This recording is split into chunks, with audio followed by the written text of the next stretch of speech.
Vamos então ao tema de hoje. Por favor, peguem as suas Bíblias e vamos abri-las no livro de Lucas. Evangelho de Lucas, no capítulo 15. Lucas, capítulo 15. A partir do versículo 3. Quero cumprimentar os internautas, dizer que estamos tendo uma grande audiência pelas redes sociais, aqui pelo canal da igreja, que é Adventistas Moema, no YouTube, vai ao vivo. No meu canal, vai um dia depois. Por exemplo, o tema de hoje vai estar no meu canal amanhã. E assim a gente coloca nos dois canais, de maneira que mais pessoas podem ser abençoadas, né? Lucas capítulo 15, do versículo 3 em diante. Diz assim: Então lhes propôs Jesus esta parábola. Qual dentre vós é o homem que, possuindo quantas ovelhas, pessoal, quantas? 100 ovelhas, e perdendo apenas uma delas, não deixa no deserto as 99 e vai em busca da que se perdeu até encontrá-la, e achando-a, põe-na sobre os ombros, cheio de júbilo, e indo para casa, reúne os amigos e vizinhos, dizendo-lhes: alegrai-vos comigo, porque achei a ovelha que estava perdida. E digo-vos que assim haverá maior júbilo no céu por um pecador que se arrepende, do que por 99 justos que não necessitam de arrependimento. Paremos um pouquinho aí, a gente vai continuar a leitura já já. Mas paremos um pouquinho só para a gente ver se a leitura ficou clara, se o assunto é conhecido. Vamos lá. O pastor da parábola tinha quantas ovelhas? 100. Quantas se desgarraram? Uma se desgarrou apenas, e ele faz todo o esforço para resgatar essa ovelha. Resumindo, foi isso que a gente leu. Vamos agora ver uma segunda história. Verso 8. Fala assim: o qual é a mulher que, tendo 10 dracmas, se perder apenas uma, não acende a candeia, vai à casa e a procura diligentemente até encontrá-la, e tendo achado, reúne as amigas e vizinhas, dizendo: alegrai-vos comigo, porque achei a dracma que eu havia perdido. Eu vos afirmo que, de igual modo, há júbilo diante dos anjos de Deus por um pecador que se arrepende. Essa é uma história já um pouco diferente. A mulher tinha 10 dracmas e perdeu uma só. E ela faz todo o esforço para achar essa dracma e para recuperá-la. Essa é a segunda história. Vamos para a terceira história. Versículo 11. E continuou: certo homem tinha 2 filhos. O mais moço, o caçula, disse ao pai: pai, dá-me a parte dos bens que me cabe. E o pai lhe repartiu os haveres. Passados não muitos dias, o filho mais jovem, ajuntando tudo o que era seu, partiu para uma terra distante. E lá dissipou todos os seus bens, vivendo dissolutamente ou perdidamente. E depois de ter consumido tudo, sobreveio àquele país uma grande fome, e começou a passar necessidade. Então ele foi e se agregou a um dos cidadãos daquela terra, e este mandou para os seus campos a guardar porcos. Ali desejava ele fartar-se das alfarrobas que os porcos comiam, mas ninguém lhe dava nada. Então, caindo em si, disse: quantos trabalhadores de meu pai têm pão com fartura, e eu aqui estou padecendo de fome? Levantar-me-ei, irei ter com meu pai, e direi: pai, pequei contra o céu e diante de ti. Até aí. A gente não vai ler a história toda, porque é uma história longa, mas até aí só para resgatar um pouco essa história. Vamos lá. Nessa terceira história, o pai tinha quantos filhos? 2 filhos. E o mais moço, né, o mais jovem, o caçula, pediu a herança e foi embora de casa. E aí se deu mal e tal, e um dia ele voltou para casa. Resumindo, é isso aí. Pessoal, essas 3 parábolas são 3 histórias que Jesus contou. E as histórias que Jesus contava eram histórias que continham uma mensagem muito profunda. Você sabe que através de parábolas, através de histórias, você pode passar uma mensagem muito profunda para as pessoas. E nós estamos acostumados com histórias desde criança. Acho que todos vocês, eu acho que todos vocês, ou todos nós, quando éramos criança, com certeza gostávamos de ouvir as histórias das nossas mães, né? Ou do papai. Eu me lembro das histórias dos meus pais. Inclusive, algumas histórias, a gente é do interior, e da roça. E então, algumas histórias a gente fazia ao redor do fogão de lenha. Então, a mamãe estava fazendo a comidinha, aquele fogão de lenha e tal, e os filhos todos em volta, e meu pai contando histórias, né? E a minha mãe também. Isso era uma riqueza, né? Não tinha celular, não tinha televisão, e era uma maravilha, né? Eu não sei se vocês passaram por algo parecido assim, ou passam ainda, mas é uma experiência muito boa. Então, nós estamos acostumados a ouvir histórias, conselhos e tudo. E Jesus usava essa técnica, essa metodologia, para falar de coisas do reino dos céus. Ele contava parábolas, contava histórias. E Jesus usava essa técnica, essa metodologia, justamente para ser assim, cuidadoso ao dizer grandes verdades. Tem certas verdades que, se você não for cuidadoso, aquilo que é verdade pode ser algo tão contundente que pode ferir uma pessoa ou que pode afastá-la até de você e do propósito maior. Então, ao falar verdades, temos que ter sabedoria para apresentá-las. Não é só porque é verdade que você vai despejar em cima do outro, desrespeitando o outro. Tem que ter sabedoria. E Jesus sempre foi muito sábio nos seus ensinamentos.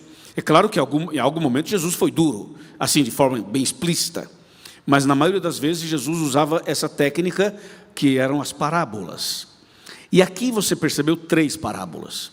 Essas 3 parábolas estão mostrando para nós que aqui em Moema tem 3 tipos de pessoas. Tem a ovelha, tem a dracma e tem o filho pródigo. Mas isso não é só em Moema. Isso é em São Paulo, todo São Paulo. E também não é só em São Paulo. É no mundo inteiro. No mundo inteiro tem 3 tipos de pessoas. Tem as ovelhas, tem as dracmas e tem os filhos pródigos. Por que eu falo isso? Bom, você vai entender. Fique atento, fique com o seu coração aberto para a gente refletir nas 3 histórias. E você que vê a gente pelas redes sociais, por favor, concentre-se aqui, pegue a sua Bíblia, abra o seu coração e vamos aprender coisas incríveis que com certeza irão dar sentido à sua vida, irão mudar o rumo da sua vida para melhor e você será uma pessoa muito mais abençoada a partir de agora. Bem, a primeira parábola. A primeira parábola, o pastor tinha 100 ovelhas e perdeu só uma. Na segunda parábola, a mulher tinha 10 dracmas e perdeu só uma. Na terceira parábola, o pai tinha 2 filhos e só um foi embora de casa. Aqui tem um detalhe importante. Em cada parábola, apenas um elemento se perde, um elemento se afasta. Na primeira parábola, uma ovelha se afasta e se perde. Na segunda, uma dracma se perde. E na terceira, um filho se perde. Na primeira parábola, o pastor faz todo o esforço para buscar aquela ovelha perdida. Na segunda parábola, a mulher faz todo um movimento para achar a dracma perdida. Na terceira, o pai faz todo um esforço para que o filho volte para casa. O que isso significa? Significa que a salvação é individual e que a perdição também é individual. É sempre individual. Se você for salvo, você vai ser salvo porque Jesus morreu por você. Mas se você se perder, vai se perder porque foi uma escolha que você fez. Nunca devemos colocar a culpa no outro. Você não vai ser salvo por causa do outro, e você não vai se perder por causa do outro. Não é o outro quem salva você, e não é o outro quem faz você se perder. É uma questão de decisão. O outro pode causar uma certa influência sobre mim, mas em última instância a decisão é minha. Eu é que digo, vou fumar ou não vou? Eu é que digo, vou usar droga ou não vou? Eu é que digo, vou viajar ou não vou? Eu posso ter um monte de convites, mas a decisão é minha. Então veja, nesse caso, a salvação é individual e a perdição também é individual. Então, se alguém se perder, não vai dizer assim, a culpa é do pastor da minha igreja. Não, não diga isso. A culpa é do meu pai. Não diga isso. A culpa é da minha mãe. Não, não diga isso. A culpa é da minha igreja. Não, não diga isso. A culpa é do coral. Não, não diga isso. A culpa é do... Não diga isso. Se você se perder, a culpa é sua. É duro isso, né? Mas é uma realidade. É que a gente tem a mania de colocar sempre no outro, e projetar tudo no outro. A gente sempre é o melhor, sempre estamos bem, sempre somos o máximo, e os outros é que têm problemas. A gente nunca tem. Mas o fato é que nós temos problemas. Então veja, a salvação é individual e a perdição também é individual. Outra coisa, você sabia que o ser humano, estou falando teologicamente, estou falando do ponto de vista bíblico, não estou falando que as pessoas são más, assim, não é esse o meu foco. Mas veja só, você sabia que todo ser humano nasce perdido? Sim, todo ser humano nasce perdido. Por isso, quando você estuda a Bíblia, você vai perceber na Bíblia inteira Jesus usando uma máxima. Sabe qual é a máxima? Você tem que nascer de novo, tem que nascer de novo, tem que nascer de novo, tem que nascer de novo. Por que tem que nascer de novo? Eu já não nasci? Sim, já nasceu. Mas esse nascimento biológico não te dá salvação eterna.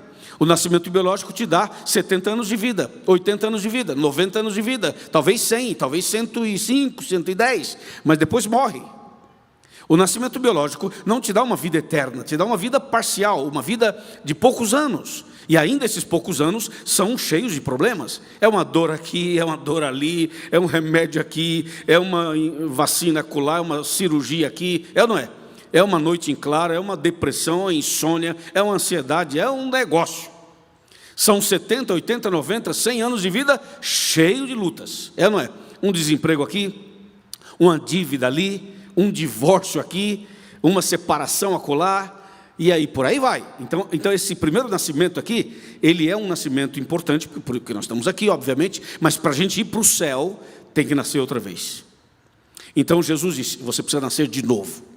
E o nascer de novo é nascer da água e do Espírito, isto é passar pelas águas batismais. Mas não é só o batismo em si, porque o batismo em si pode ser falso. Sabia disso? O batismo em si pode ser falso. Assim como a pessoa pode casar sem amar, a pessoa pode também se batizar sem estar convertida. Tudo na vida pode ser falso se você quiser, e pode ser verdadeiro se você quiser. Então é importante que a gente seja sincero e verdadeiro com a gente mesmo e com Deus. Então observe, Jesus disse, se você quer entrar no reino de Deus, você precisa nascer outra vez.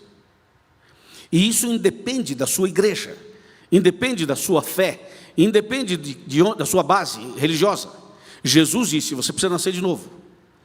E esse novo nascimento é que vai dar a você e a mim a vida eterna. Sem o novo nascimento não tem vida eterna.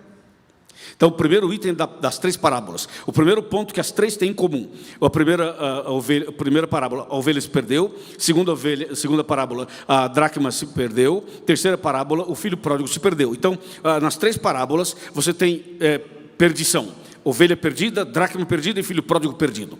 O ser humano nasce perdido. Mas tem um outro ponto em comum, a ovelha perdida foi achada, foi resgatada. A dracma perdida foi encontrada e o filho pródigo voltou para casa. Sabe o que isso significa? Que há salvação para cada um de nós. Há salvação para cada um de nós.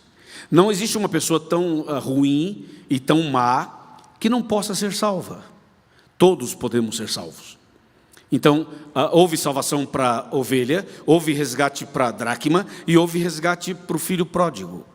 Isso quer dizer que quando você nasceu, quando eu nasci, quando nós nascemos, Jesus já havia morrido na cruz. Jesus já havia tomado a decisão de dar a vida por nós. E Jesus já havia ressuscitado. Então, quando você nasceu, a salvação já era real para você, amém? Amém? Mais alto, amém? Melhorou, amém. Tem um outro ponto em comum nessas parábolas. O primeiro foi que os três estavam perdidos, depois os três foram salvos. Agora, quando o pastor resgatou a ovelha, ele fez uma festa.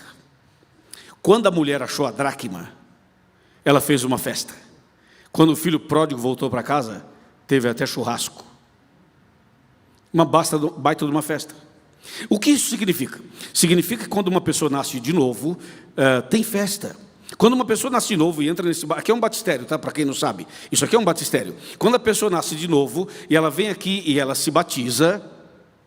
Está vendo? Está cheio de água. Então, quando a pessoa nasce de novo e se batiza, essa igreja faz uma festa. A gente canta, a gente aplaude, a gente ora, a gente dá presente, a gente faz uma festa com a pessoa que se batiza. E quando uma pessoa nasce de novo através do batismo, também tem festa no céu. Aliás, aqui entre nós, olhem para mim, senhores. A única cerimônia mencionada na Bíblia que diz que tem festa no céu é o batismo. Todas as cerimônias são bonitas, são importantes, mas nenhuma delas diz assim, quando você fizer isso, vai ter festa no céu. Não, a Bíblia fala assim, tem festa no céu quando você se arrepende e quando você sepulta a velha vida e começa uma vida nova. Aí tem festa no céu, porque isso significa que o sacrifício de Jesus não foi em vão. Amém outra vez? Amém. Não foi em vão, por isso tem festa no céu. Agora, nós vamos para um outro nível dessas 3 parábolas. E esse outro nível das 3 parábolas chama muito a nossa atenção, sabe por quê? Deixa eu conversar com vocês. Bora bater um papinho. É assim,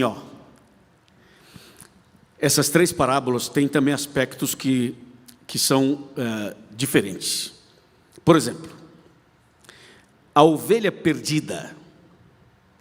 Será que ela sabia que estava perdida? Estou falando do animalzinho mesmo. Estou partindo primeiro do literal para depois ir para o espiritual. Primeiro da história real. A ovelha, quando está perdida, será que ela sabe que está perdida? Sim, sabe. Porque ela olha ao seu redor e não vê as outras ovelhas.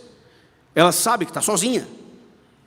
Então, a ovelhinha sabe que está perdida. O que ela não sabe? Voltar. Só que no caso da ovelha, que está perdida, que sabe que está perdida, mas não sabe voltar, o pastor tem que ir até ela para buscá-la. Se o pastor não for atrás dessa ovelha, ela nunca vai voltar. Ela não sabe voltar. Ela está perdida. Agora, olha o detalhe. A segunda parábola. A dracma. Sabe o que é uma dracma, né? É uma moeda. A dracma é um objeto inanimado. E por ser um objeto inanimado, não sabe nada. Nem que está perdida. Só que tem um detalhe. Enquanto a ovelha está perdida lá fora, enquanto a ovelha está perdida na balada, nos botecos, entendeu? Perdida no sambódromo, nas casas noturnas, na biqueira, na cachaçaria, não sei do que. Enquanto a ovelha está lá enchendo a cara, perdidaça, e o pastor tem que buscar a ovelha lá, a dracma está perdida dentro de casa. A dracma não se perdeu no metrô, não se perdeu no trem, não se perdeu na praça, não se perdeu nos bailes da vida. A dracma se perdeu dentro de casa. É curioso saber que tem gente perdida lá fora e gente perdida aqui dentro. A gente acha que quem está aqui está garantido. Não, não está garantido. Tem gente aqui dentro perdida. E tem gente lá fora também perdida. A dracma foi perdida dentro de casa. E a dracma é um objeto inanimado. Consequentemente, ela não sabe que está perdida, não tem noção de que está perdida. E isso é mais grave, porque quando a pessoa está perdida e sabe que está perdida, é o primeiro passo para ela buscar ajuda. É aquele princípio de ajudar um alcoólatra, ajudar uma pessoa que tem uma dependência química.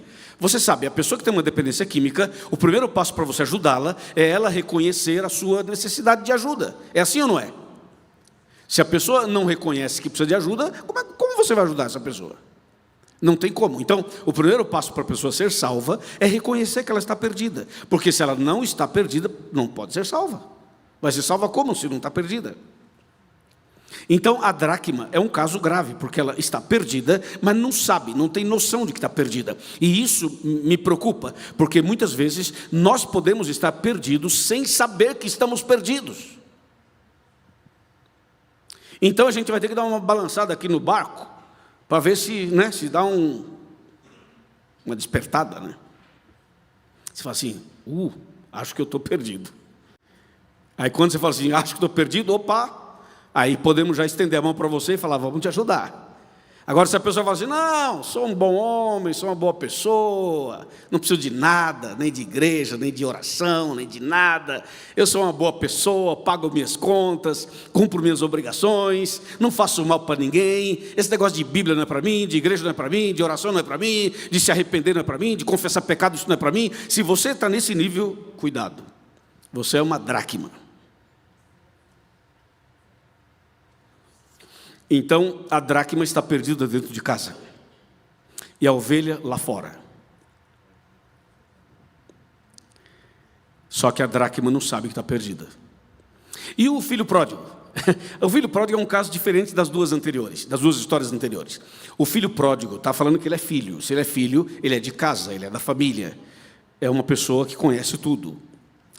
Esse filho estava em casa, com a família, com os princípios, com os valores. Aí um dia ele cansou. Cansei desse negócio de ficar em casa. Quero morar sozinho. Já viu esse filme, né? Acho que nós, em algum momento da vida, pensamos, quero morar sozinho. E se você nunca pensou assim, talvez o seu filho já falou isso para você. Pai, mãe, quando eu fizer 18 anos, quero morar sozinho. É um negócio curioso, né? E a geração vai, a geração vem, e a história é a mesma. A gente quer independência, né? A gente quer independência. Não, não quero ninguém ficar pegando no meu pé, eu quero ser livre e tal, cansei da casa do meu pai, cansei da casa... Eu venho visitar vocês, mas eu quero viver sozinho, a minha vida sozinho. Tem gente aqui que já viveu essa experiência, quebrou a cara e fala, não devia ter feito o que eu fiz. O filho pródigo é um desses. Só que ele foi mais longe. Ele pediu a herança para o pai. Na cultura hebraica, pedir a herança para o pai vivo era desejar a morte do pai. E o pai, mesmo assim, deu a herança para ele. Ele pegou a grana e foi embora de casa. E você sabe, quem tem dinheiro fica famoso, fica até bonito, né? Não fica bonito? Já viu uns caras famosos por aí, são feios, mas tem dinheiro, é ou não é? Tem dinheiro, fica bonito, não fica bonito? Quem não tem dinheiro, amigo, pode ser o que for, é feio. Mas não estou falando que é assim, estou dizendo que é assim que o povo diz que é assim. É ou não é verdade? Eu vejo às vezes aí uns caras aí que jogam futebol, feio demais, mas é bonito, porque tem milhões na conta. Então o filho pródigo era o cara, entendeu? Com a herança toda, bolso cheio, cartão de crédito. Pronto, acabou. Mulherada, no pé dele. Os amigos, então, todo mundo era amigo dele. Você sabe, né? Quando a gente está bem, você tem um monte de amigo, né? Quando a coisa entorta, você vai ver que nem todo mundo era teu amigo. É ou não é? Aí amigo mesmo, você conta nos dedos de uma ou de duas mãos. E esse filho pródigo cheio da grana, famoso, bonitão, pagando para todo mundo, não é? Deixa comigo, pago para todo mundo e tal. Aí todo mundo, esse cara é bacana e tal. Então ele viajou, foi para outros países, ficava nos melhores hotéis, comia nos melhores restaurantes, saía com as melhores garotas, estava curtindo a vida doidado. Só que ele esqueceu de uma coisa, né? O dinheiro acaba. E o dinheiro dele acabou. E quando acabou o dinheiro, ele voltou a ser feio. Perdeu as garotas, perdeu os amigos, perdeu tudo e se viu na lona. Beijou a lona. E aí ele tentou arrumar um emprego, não conseguiu. Tentou pedir ajuda, não conseguiu. Foi conseguir pedir dinheiro emprestado, nada. Tudo fechou para ele. Aí ele estava mal, com fome, sem nada, sem dinheiro, sem amigos, sem nada. E longe de casa. O único emprego que ele poderia ter era cuidar de porcos. Esse foi para a lama, né? Literalmente para a lama, não é? O único emprego que ele conseguiu era cuidar de porcos. E vocês sabem que judeu não come carne de porco. Judeu não come carne de porco. E adventista também não. Então, uma das piores humilhações para um judeu era trabalhar com porcos. E esse jovem da parábola, se quisesse alguma coisa, tinha que trabalhar com porcos. E se quisesse comer alguma coisa, ia comer a comida dos porcos. Humilhação total. Então, um dia, ele estava literalmente na lama, literalmente perdido, e um dia ele se levanta assim, do nada, entre aspas, e diz, eu vou voltar para casa. Então veja, a história do filho pródigo é diferente das histórias anteriores. Por quê? Porque a ovelha sabia que estava perdida, mas não sabia o caminho de volta. A dracma não sabia que estava perdida, não sabia nada, só estava perdida. O filho pródigo sabia que estava perdido, sabia o caminho de volta, sabia o endereço, mas não tinha forças para voltar. Viu a diferença? Pois bem, hoje nós temos essas 3 situações. Tem pessoas que estão perdidas lá fora e que nunca virão a essa igreja se alguém daqui não for buscá-la, não for visitá-la, não for ao encontro delas. Se alguém daqui não for uma carta aberta para levar esperança para alguém que está lá fora. Entendeu, né? Então, as ovelhas não virão para cá sozinhas. Nós temos que ir buscá-las. Mas aqui dentro nós temos dracmas que precisam ser salvas aqui dentro. E nós temos também pessoas que passaram por aqui e já não estão mais aqui. São os filhos pródigos, que foram embora e nunca mais voltaram. Tem alguns desses filhos pródigos me assistindo agora pela internet, que passaram um dia pela igreja, estiveram na igreja, estiveram na casa do pai e foram embora.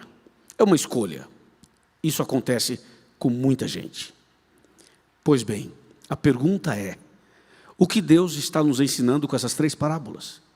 Que mensagem nós podemos extrair delas, para a gente voltar para casa hoje mais abençoados ainda? Senhores, quem é essa ovelha de fato? Quem é essa dracma de fato? Quem é esse filho pródigo de fato? Bom, se eu fosse entrar fundo nisso, nós teríamos que ficar aqui até às 5 da manhã, para explicar nos mínimos detalhes cada uma das 3 parábolas. Mas eu vou fazer um resumo do resumo. Quem é a ovelha perdida? A ovelha perdida é o ser humano. O ser humano em geral é a ovelha perdida. Mas a ovelha perdida não é só o ser humano. A ovelha perdida também é o planeta Terra, o nosso planeta. Então vamos lá. Primeiro, a ovelha perdida é o ser humano. O ser humano se afastou de Deus e se perdeu. Quem é o pastor da parábola? Jesus. O que Jesus fez? Deixou o céu, deixou tudo e veio aqui. É o que o pastor da parábola fez. Ele deixou as 99 e foi buscar a ovelha que estava perdida. Então o pastor é Jesus. Quando Jesus esteve aqui para resgatar a ovelha, que sou eu e que é você, Jesus encontrou a ovelha de que maneira? Encontrou a ovelha ferida, machucada. Uma ovelha estava com hemorragia, a outra ovelha estava com lepra, a outra ovelha estava cega, a outra ovelha era uma pessoa envolvida com corrupção. A outra ovelha era uma pessoa que vivia uma vida religiosa falsa. A outra ovelha tinha um problema de paralisia. A outra ovelha tinha um problema de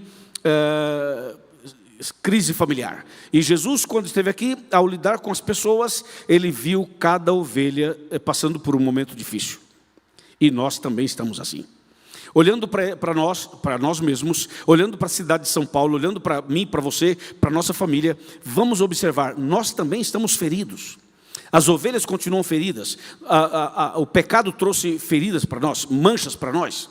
Observem que nós todos temos muitos problemas, nenhum de nós está livre disso. Alguns aqui têm problemas emocionais. Outros têm problemas físicos, outros têm problemas familiares, outros têm problemas espirituais, outros têm problemas conjugais, outros têm problemas existenciais, outros têm problemas na justiça, outros têm problemas financeiros. Cada um tem o seu problema, sua angústia, sua batalha, suas crises. Então Jesus, quando esteve aqui, encontrou as ovelhas feridas e machucadas. Então Jesus disse: eu sou o bom pastor, e eu conheço as minhas ovelhas. Então Jesus veio para estender a mão e salvar as ovelhas. E o que Jesus então veio fazer de fato? Jesus poderia estar aqui, ao vir aqui na terra, Jesus poderia simplesmente curar as suas ovelhas, curar os nossos problemas, curar nossas doenças e pronto, dar saúde para todo mundo. Ele poderia fazer isso. Essa noite ele poderia também fazer isso. A gente poderia fazer uma oração e falar: Jesus, cura todos nós. Ele poderia curar todos nós num abrir e fechar de olhos. E nós poderíamos ficar 100% curados de todas as doenças físicas e emocionais. Mas isso não é o plano principal de Deus. O plano principal de Deus não é trazer a cura física sem trazer a espiritual. Então o objetivo de Jesus, primeiro, número 1, o principal propósito de Cristo quando veio aqui era a cruz. Era a cruz. Jesus veio para morrer na cruz. E por que veio para morrer na cruz? Porque na cruz ele resolveria o problema das ovelhas na sua essência. Por exemplo, Jesus não quer apenas curar a dor que eu tenho nas costas. Ele quer curar aquilo que me traz a dor. E o que é que me traz a dor? O pecado. Ele não quer apenas curar uma pessoa que tem uma doença física, ele quer curar o problema original que te traz a doença física. Ou seja, o que é que traz danos para a humanidade? O que é que traz sofrimento para a humanidade? O que é que traz a morte para a humanidade? É o pecado. Então Jesus veio para resolver o problema do pecado na sua essência. E a única maneira de resolver o problema do pecado na sua essência era Cristo morrendo na cruz. Então Cristo veio e morreu na cruz por você e por mim, e ao terceiro dia ressuscitou e garantiu a nossa salvação. E agora Jesus vai voltar para nos tirar daqui. Aí sim, ele vai voltar para nos tirar daqui. Por isso que o coral, eu falei que eu queria que o coral cantasse no final. Por causa disso, porque Jesus vai voltar com o som de trombetas e vai nos tirar daqui. E aí sim, ele vai nos levar para o céu. E aí nunca mais haverá dor, nunca mais haverá sofrimento, nunca mais haverá doença, nunca mais haverá hospitais, nunca mais haverá cemitérios, nunca mais haverá remédios, nunca mais vai ter farmácias. Aí sim, nós seremos felizes e perfeitos para sempre. Então a ovelha é você e sou eu. E Jesus, quando morreu na cruz, ele morreu para salvar a ovelha, isto é, para salvar você e salvar a mim. Mas irmãos queridos, e coral também que está aqui, eu tenho que sempre falar de vocês, porque vocês estão atrás de mim assim, então às vezes eu tenho que virar para cá. É o seguinte, a ovelha perdida também significa o planeta Terra. Você sabia que quando o pecado entrou aqui, o Satanás se tornou o príncipe desse mundo? Sabia disso? O diabo se tornou o príncipe, ou seja, ele jogou o pecado aqui e falou assim, aqui é meu, eu mando nesse negócio aqui. Jesus, quando morreu na cruz, derrotou Satanás. Quer ver uma coisa? Por que a terra toda é também a ovelha perdida? De todo esse imenso universo, só tem pecado aqui. Não tem pecado em nenhum lugar mais do universo. Deus criou muitas coisas nesse imenso universo. Deus criou outros mundos, outros seres. Mas no mundo, no universo inteiro, fora do nosso mundo aqui, não há pecado. Só há pecado aqui. Só aqui tem farmácia. Lá em cima não tem não. Só aqui tem hospitais. Só aqui tem depressão. Só aqui tem lágrimas. Só aqui tem derramamento de sangue. Só aqui tem sofrimento. Só aqui tem problema. Então esse planeta é a ovelha perdida do universo. Quando Jesus morreu na cruz, ele morreu para salvar você e a mim, e morreu para recuperar esse planeta, derrotar Satanás, e um dia, esse planeta, essas vocês vão gostar, coral, um dia, esse planeta, essa terra, vai ser, sabe o quê? Vai ser, sabe o quê? Vai ser uma nova terra. Isso aqui um dia vai ser o Éden restaurado. Isso aqui um dia vai ser o novo céu e a nova terra. E a nova Jerusalém, a cidade santa, vai ser a capital da nova terra. Por que vai ser aqui a nova terra? Porque esse planeta é a ovelha perdida que foi resgatada pelo sangue de Jesus.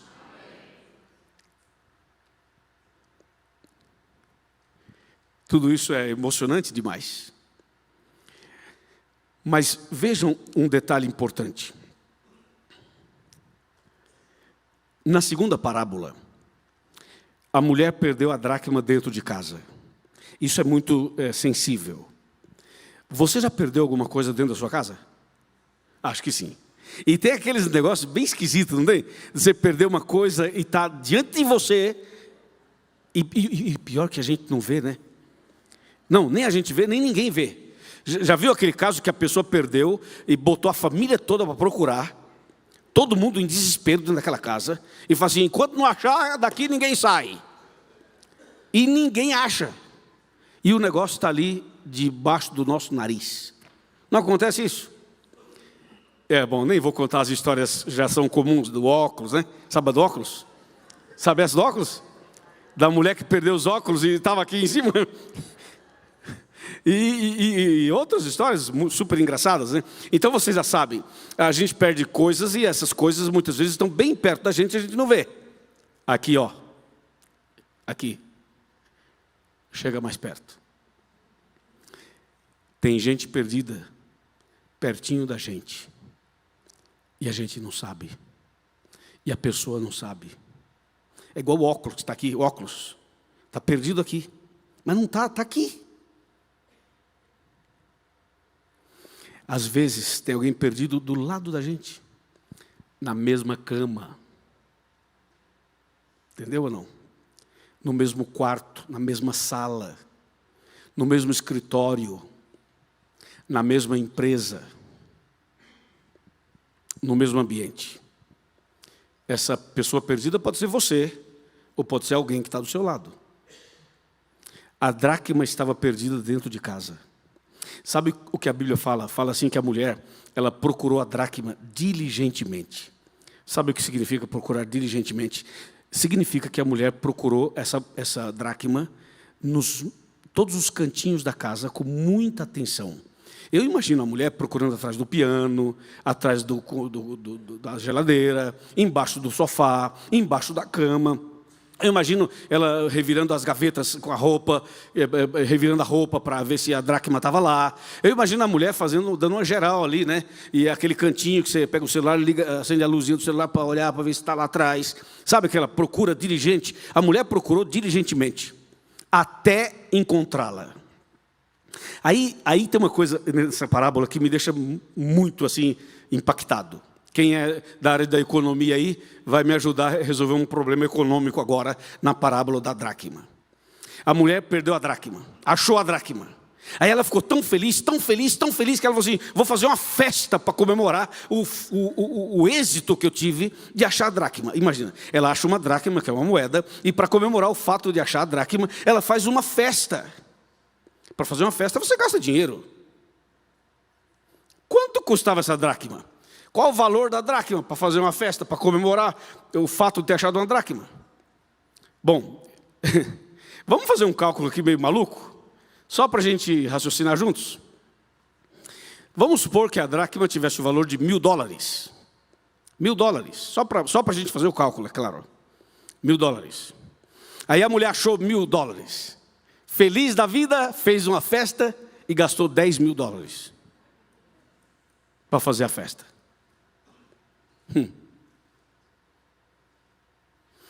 Economicamente falando, do ponto de vista financeiro, é um mau negócio. Não é um mau negócio? Como é que você acha 1.000 e gasta 10.000 para comemorar? Não é certo. Mas foi isso que aconteceu.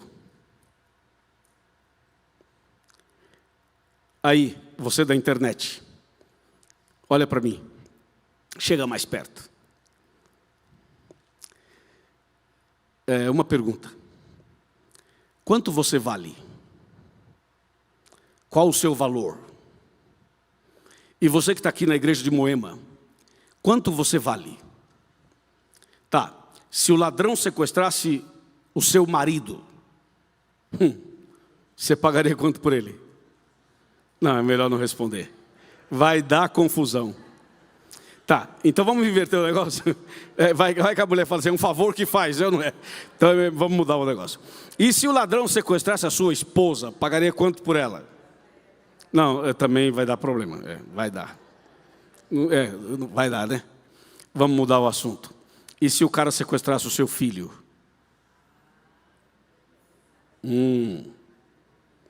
Viu que não tem risos?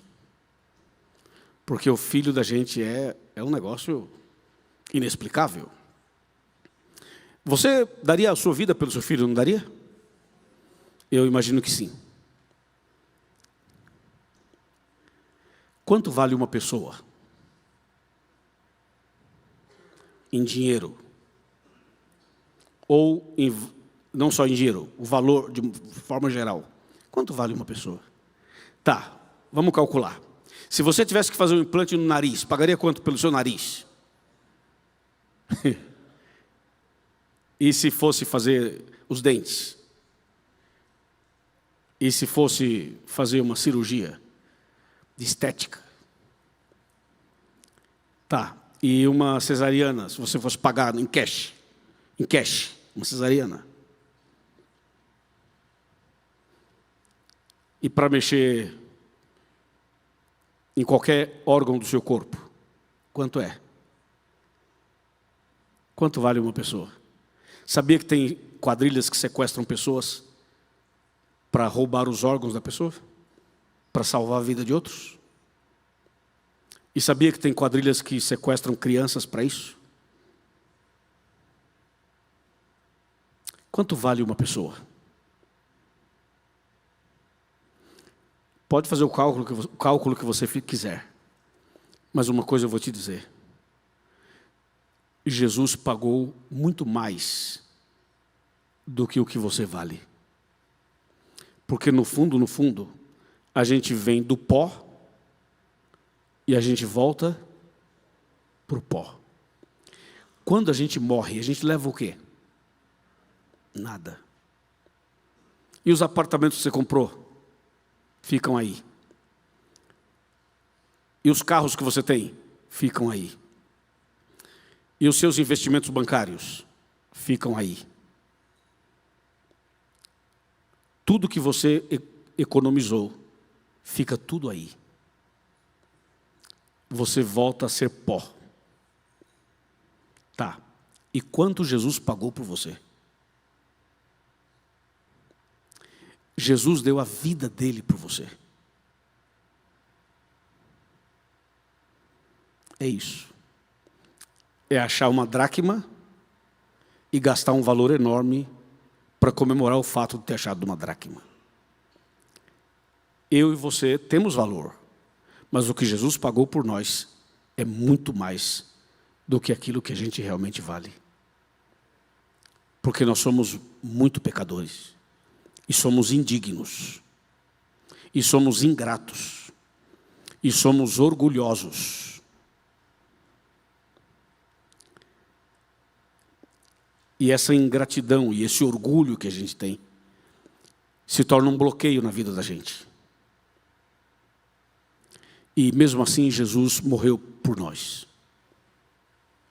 É a parábola da dracma.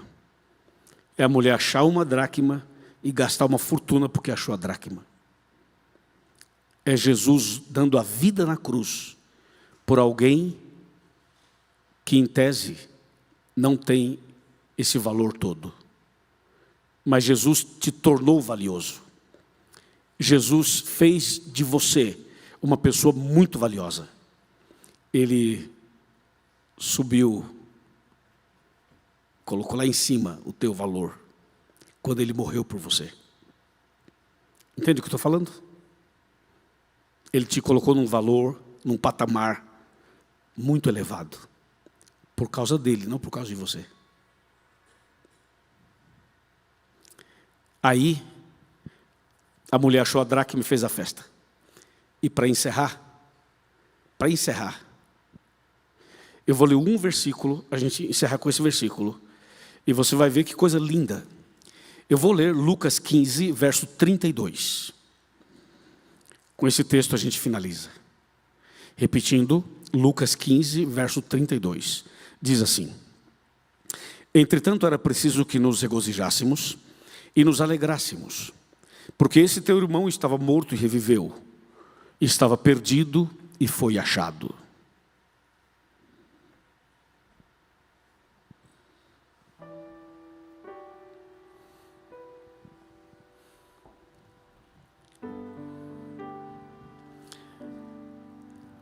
O que fez o filho pródigo voltar para casa? O que fez o filho pródigo se arrepender e voltar? Se ele saiu de casa dizendo que nunca mais voltaria. Sabe o que fez ele voltar para casa? A oração intercessora do Pai. A intercessão do Pai. A intercessão da família. A intercessão da igreja. Existem pessoas que abandonaram o caminho de Deus para nunca mais voltar. Eu conheço gente que diz assim: nunca mais eu piso aqui. Eu conheço gente que fala assim: não me telefone, não me mandem mensagem, nem orem por mim, não me visitem, me esqueçam. Eu não quero saber de Bíblia, não quero saber de igreja, não quero saber de religião, não quero saber de nada. Me deixe em paz. Quantas e quantas pessoas pensam assim? Muito bem, se ela não quer visita, você não pode visitá-la. Se ela não quer que você mande mensagem, você não pode fazer isso. Se ela não quer ser incomodada, você não pode incomodá-la. Mas se ela diz, não ore por mim, aí você não vai obedecer, porque a oração é algo inerente a você, é algo seu. Aí a pessoa não pode entrar. Que ela não quer visita, eu respeito. Que ela não quer uma mensagem minha, eu também respeito. Que ela não aceite que eu pregue para ela, eu também respeito. Mas que eu quero orar, isso ela não pode me impedir. Então, se você conhece alguém que precisa voltar para Jesus, o que você pode fazer de mais importante é orar por ela. A oração intercessora tem um poder sobrenatural. Sabe por quê? Porque Deus não pode forçar uma pessoa a aceitá-lo. Deus não pode forçar uma pessoa a abrir o coração para Ele. Deus não pode forçar uma pessoa e levá-la para o céu à força. Deus não pode falar para a pessoa, você não tem que querer não, eu vou mudar a sua vida. Você fala, mas eu não quero, não, eu não tenho que querer não, eu vou mudar a sua vida, eu vou levar você para o céu. E você fala, não quero ir para o céu. E Deus fala, não tem que querer não, você vai para o céu. Mas eu não quero ir para o céu. Você vai para o céu, não quero ir para o céu. Cala a boca, você vai para o céu. Deus não faz isso. Se Deus forçasse uma pessoa a ir para o céu e aceitar Jesus à força, o céu seria um inferno. Então Deus não trabalha assim.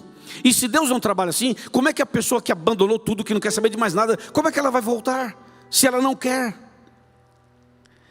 Deus não pode chegar lá e falar assim, não tem que querer não, rapaz, você vai aceitar. Deus não pode fazer isso. Se Deus fizer isso, o diabo entra em cena e fala, epa, para aí, você está quebrando o teu próprio princípio do livre-arbítrio.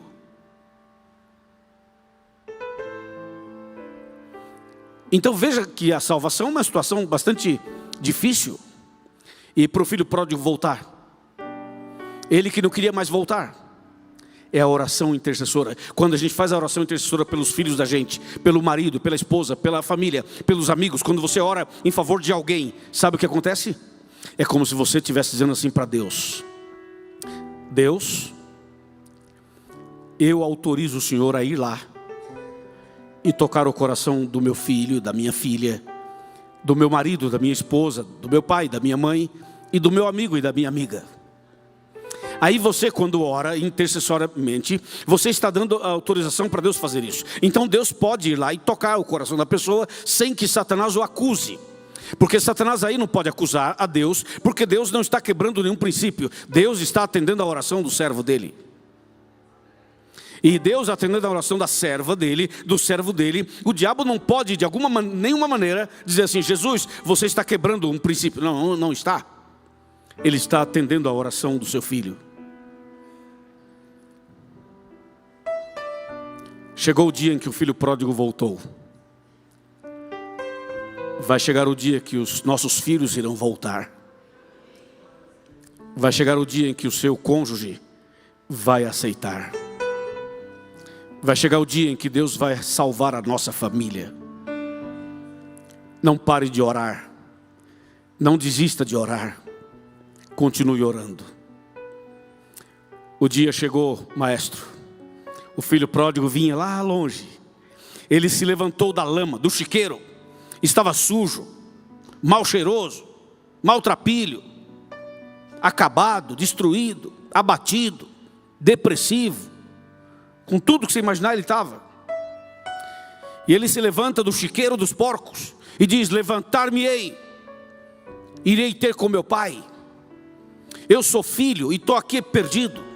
Meu pai tem empregados, e os empregados de meu pai vivem melhor do que eu, e eu sou filho.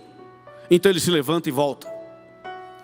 Quando ele apareceu lá na frente, na esquina, o papai estava esperando-o do lado de fora. O pai esperava o filho todos os dias. Quando o filho apareceu, o pai olhou e viu que era o filho. Sabe o que o pai fez? O pai deu um sorriso, abriu os braços, e o filho veio correndo e abraçou o pai entre sorrisos e lágrimas. E o pai abraça o filho, dá um beijo no filho e fala, meu filho, você voltou. O filho queria dizer um monte de coisa para o pai, nem precisava. O pai não perguntou assim, e aí, você saiu com quantas mulheres? Me conta, rapaz. Você fumou quanta maconha aí? Me fala aí. Quais drogas você usou? Me diz aí. Qual foi a bandidagem que você andou? Me diz aí. O pai não ficou assim, senta aí, me conta seus pecados todos para ver se você entra aqui em casa ou não. O pai não falou isso. Sabe o que o pai falou?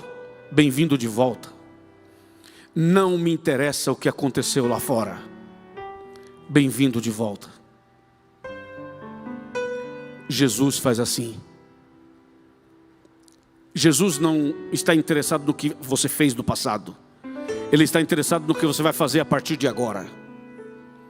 Ele está interessado em como será a partir de agora. Porque Deus perdoa e esquece.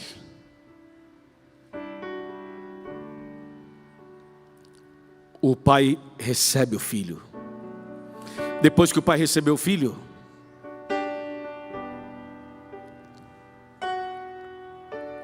aí o pai falou assim, chamou os empregados. Traga o anel, coloca no dedo dele. A melhor roupa, coloquem a melhor roupa nele. Leva meu filho para tomar uma ducha e trocar roupa. Mata o novilho cevado que era para o Natal. Mata agora. E faça a festa. E começou a festa. A festa estava acontecendo, todo mundo feliz. Uma baita de uma festa, o filho voltou, maravilha, amém e tal. Daqui a pouco chega o irmão mais velho, que estava trabalhando. Quando o filho mais velho chega, ele não sabia de nada. Ele viu o movimento, viu a festa, ouviu a música, olhou e falou assim, o que está acontecendo aqui em casa? Entrou, chamou um empregado e falou assim, e aí, o que está acontecendo aqui em casa? O empregado falou assim, não está sabendo não, é? Teu irmão voltou. Essa festa é porque ele voltou. Ah, aquele cara voltou, é? Sim, voltou. Essa festa é para ele? É para ele. Ah, entendi. O filho entra e senta na escada, no chão.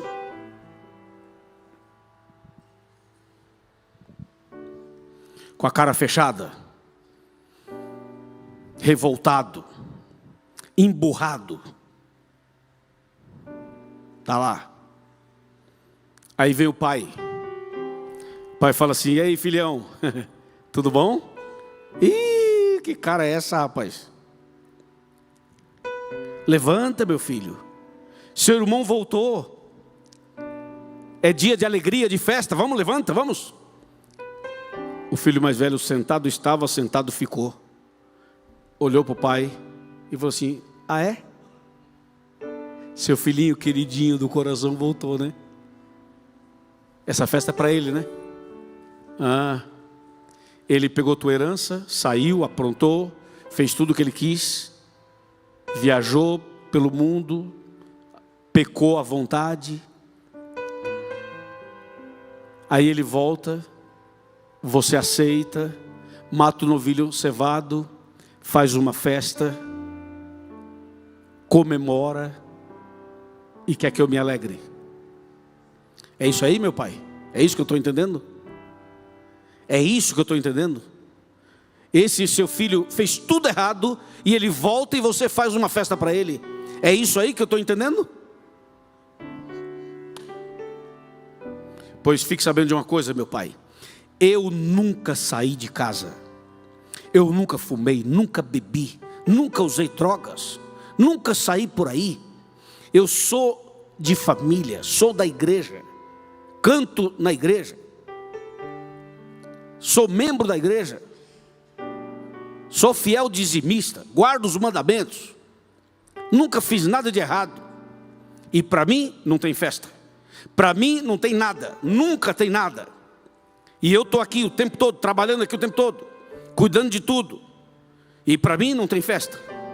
Agora o teu outro filho, ele sai, apronta, faz tudo errado, ele volta e tem festa para ele.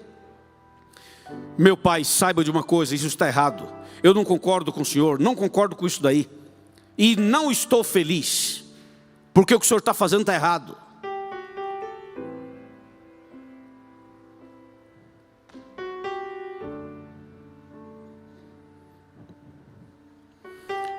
Coral, Irmãos e internautas,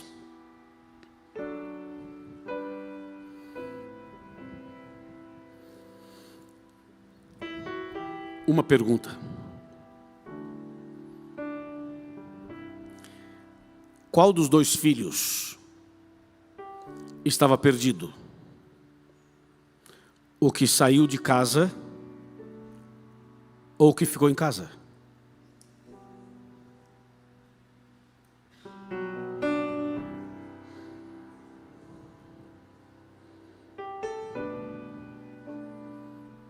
Os dois.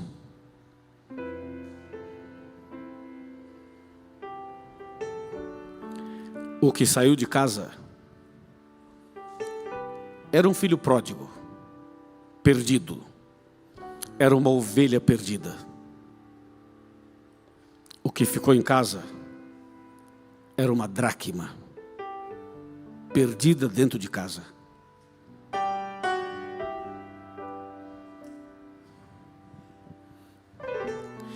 Uma semana como essa aqui em Moema é só para os de fora?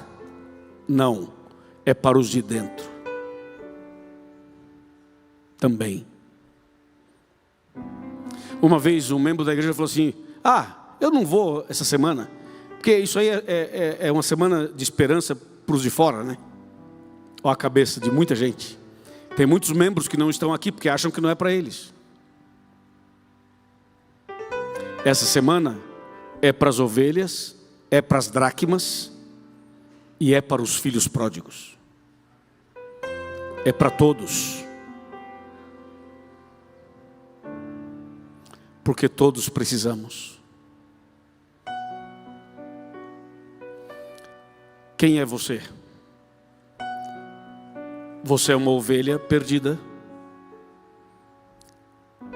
Você é um filho pródigo? Ou você é uma dracma? Quem é você? Se Jesus voltasse hoje, você estaria salvo? Se hoje fosse seu último dia na terra, você estaria salvo? O que está faltando para você e para mim?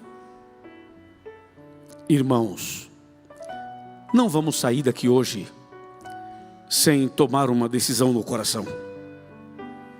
E tem que ser uma decisão sua, uma decisão bem individual. Você fala: mas eu já aceitei Jesus. Ótimo, eu também já aceitei. Mas essa noite eu quero renovar a minha entrega, porque eu preciso me consagrar mais. E acho que vocês concordam também. Não saia daqui sem fazer isso, porque o que está em jogo é a nossa salvação. Eu sei que nessa vida tem muitas coisas importantes. Trabalhar é importante, estudar é importante, ter família é importante, ter dinheiro é importante, cumprir compromissos é importante. Mas nenhuma dessas coisas é mais importante do que a sua vida espiritual, do que o seu preparo para a volta de Jesus. Quantas pessoas poderiam estar aqui essa semana e não estão? Sabe por quê? Estão trabalhando. É importante trabalhar? Sim, é. Mas eu pergunto, e a vida espiritual não tem a mesma importância? Não, é mais importante. E por que aquilo que é mais importante a gente só coloca na agenda quando sobra tempo? A gente prioriza o que é material e o que é espiritual fica em segundo plano. Por quê? Não esqueça que você pode passar a vida inteira ganhando muito dinheiro. Você pode ganhar muito dinheiro, ganhando dinheiro, viajando o tempo todo, trabalhando o tempo todo. E você pode perder sua saúde trabalhando muito. Daqui a pouco você vai usar o dinheiro que você ganhou para cuidar da saúde que você perdeu. A vida é uma coisa estranha. Não a vida por si só, mas a vida que a gente muitas vezes escolhe. Quantas e quantas pessoas priorizam o material, o dinheiro, os negócios, os contratos? Ok, eu sei que tem o seu valor, eu sei que isso é importante, lógico que eu sei. Mas vamos ser sensatos. Você pode gastar a sua saúde trabalhando como um louco, mas saiba que um dia a conta chega. E daqui a pouco você vai ter que gastar todo o seu dinheiro para cuidar da saúde. E isso poderá ser tarde demais. Então não deixe para amanhã o que você pode fazer hoje. Não se atreva a se levantar daqui sem fazer um concerto com Deus. Não se trata apenas de batismo, não se trata apenas de passar pelas águas. Se trata de uma conversão genuína, se trata de uma decisão verdadeira, se trata de um resgate, se trata de salvação. A vida é curta, passa rápido. Há pouco tempo atrás eu tinha 15 anos, hoje tenho 56. Você também, há pouco tempo atrás tinha 10, 15, 20, 30, sei lá quanto. Hoje você tem 40, 50, 60. E se não tem, calma, vai chegar lá. A vida passa muito rápido. Antes você tinha uma saúde de ferro, era assim ou não era? Uma saúde de ferro, comia qualquer coisa, bebia qualquer coisa, fazia qualquer coisa. Hoje você não pode mais. A vida passa, meu amigo. E a morte vai chegar para você e para mim, quer você queira, quer não. E na hora que chegar o momento mais difícil, você vai perceber que o que eu estou pregando hoje tem muito valor. Então essa semana tem que ser a semana da virada. O tema desse sermão é a chave da virada. Tem que acontecer uma virada, uma mudança. Tem que acontecer. Porque se não acontecer, nós vamos ter problemas depois. E tem mais. Quando Jesus voltar, se alguém de nós não for salvo, a gente nem vai poder dizer que não sabia, que não teve chance e tal. Olha a chance que estamos tendo, olha a oportunidade que estamos tendo. Jesus ama você. E a mim também, ama todos nós. E tudo que eu estou dizendo é primeiro para mim, mas também para você.